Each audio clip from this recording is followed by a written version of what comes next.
Dans 2 semaines, la Belgique pourrait connaître un blocage total. 3 jours de grève prévus du 24 au 26 novembre 2025, des transports et des administrations à l'arrêt et un gouvernement fragilisé qui vacille plus que jamais. Officiellement, il s'agit d'une riposte sociale, mais derrière cet appel de novembre, il y a une stratégie beaucoup plus profonde et des négociations budgétaires qui pourraient faire tomber le Premier ministre Bart De Wever. La question qui se pose, c'est pourquoi maintenant ? Pourquoi ce bras de fer alors que tout semblait sous contrôle? Dans cette vidéo, je vous dévoile ce que cache réellement cette grève et pourquoi elle pourrait marquer un tournant politique majeur pour la Belgique. Il faut savoir que ce mouvement de grève a été organisé et pensé comme une opération militaire. 3 jours, 3 frappes et 3 secteurs. Il a été prévu le lundi 24 novembre 2025, un arrêt total des chemins de fer et des transports publics. Mardi 25 novembre, un arrêt des services publics de l'administration. Et mercredi 26 novembre, une grève interprofessionnelle nationale alliant le personnel du secteur privé et du secteur public. L'objectif, il est clair. Paralyser le pays jour après jour jusqu'à obtenir une réponse du gouvernement. Même les syndicats parlent d'un blocage progressif mais inévitable. Et pourtant, face à cette montée en pression, le gouvernement continue de rester silencieux. Depuis la dernière manifestation du 14 octobre 2025, pas une réponse officielle du gouvernement. Les syndicats parlent d'un silence assourdissant. Le Premier ministre Bart De Wever, lui, avance discrètement ses réformes, saut d'index, hausse de la TVA ou encore des économies sur les pensions. Bref, autant de mesures jugées injustes et brutales. J'ai d'ailleurs sorti avant-hier une vidéo sur la réforme des pensions dans laquelle je vous explique en 3 minutes les répercussions que cela pourrait avoir sur votre carrière. Alors je vous invite à aller la voir. Pour revenir à notre sujet, le président de la FGTB, M. Thierry Botsson, estime qu'il est encore temps pour le gouvernement d'ajuster ses décisions. Mais à la table du gouvernement, l'atmosphère est figée et reste glaciale. Chaque parti a ses propres lignes rouges et en fait, c'est là que tout se complique. Car le vrai conflit, ce n'est pas dans la rue, c'est à l'intérieur du gouvernement. À droite, on a le mouvement réformateur dirigé par Georges-Louis Boucher qui refuse catégoriquement toute nouvelle taxe ou saut d'indexation, sauf celle concernant les allocations de chômage. Le courage de réformer, ce n'est pas taxer, dit-il en boucle.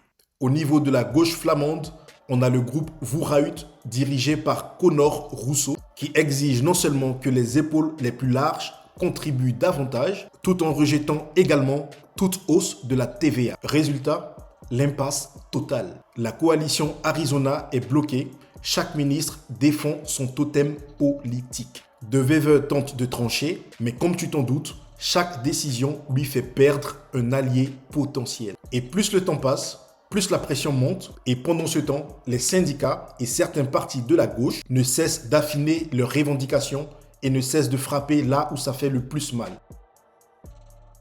Mais que réclament les syndicats et certains partis de gauche? Ils réclament une réforme fiscale qu'ils jugent plus juste, à savoir un impôt sur les grandes fortunes, une taxe sur les géants du numérique et surtout une règle simple. Chaque salaire doit contribuer à la sécurité sociale, qu'il s'agisse de sociétés de management ou pas. Ils veulent que les efforts budgétaires ne se fassent pas uniquement sur le dos des travailleurs ou des revenus moyens, mais que ces efforts visent également les grandes fortunes et les grandes entreprises. Mais Bart De Wever, lui, a d'autres chiffres en tête, ceux de l'Union européenne.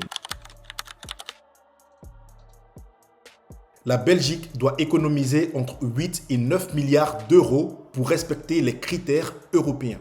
Bart De Wever veut aller beaucoup plus loin, à savoir atteindre 10 milliards d'euros d'ici 2030. Mais comment y parvenir? Sa première idée était de proposer une TVA unique à 9%. Cette première idée a été rejetée par ses collègues du groupe Vooruit et du mouvement réformateur. Sa deuxième idée était de proposer un saut d'indexation des salaires et une taxe sur les plus-values. Cette idée a également fait l'objet d'un autre rejet par ses collègues. Et même avec toutes ces propositions, il manquerait encore 3 milliards pour respecter les critères de l'Union européenne. Et plus la date limite approche, plus les tensions s'enveniment, car on n'arrive pas à se mettre d'accord pour voter le budget de l'année 2026. Et c'est là qu'on entre dans la zone de turbulence celle où tout peut basculer. D'un côté, la rue se prépare à bloquer le pays dans 2 semaines, tandis que de l'autre côté, le gouvernement s'enlise dans cette division. Si aucun compromis n'est trouvé d'ici là, la Belgique débutera l'année 2026 avec ce qu'on appelle des 12e provisoires. Et cela représenterait une humiliation politique pour Bart De Wever et le gouvernement Arizona. Et pendant ce temps, l'agence Standard & Poor's s'apprête à évaluer les finances de la Belgique. Une mauvaise note, et c'est toute la crédibilité économique de la Belgique qui pourrait vaciller. Bref, plus personne ne sait encore qui tient vraiment la barre. 3 jours de grève, un pays au bord du blocage, un gouvernement en crise. La Belgique entre dans un hiver social où tout peut basculer. C'est soit un compromis politique est trouvé, soit une fracture entre le politique et la rue qui se prolonge. Alors, qui va céder le premier ? Les syndicats et partis gauchistes ou Bart De Wever et le gouvernement Arizona? I guess the answer will be known very soon in the next few days. N'hésitez pas à me donner en commentaire vos opinions. Je suis très curieux de les lire et d'y répondre. Abonnez-vous.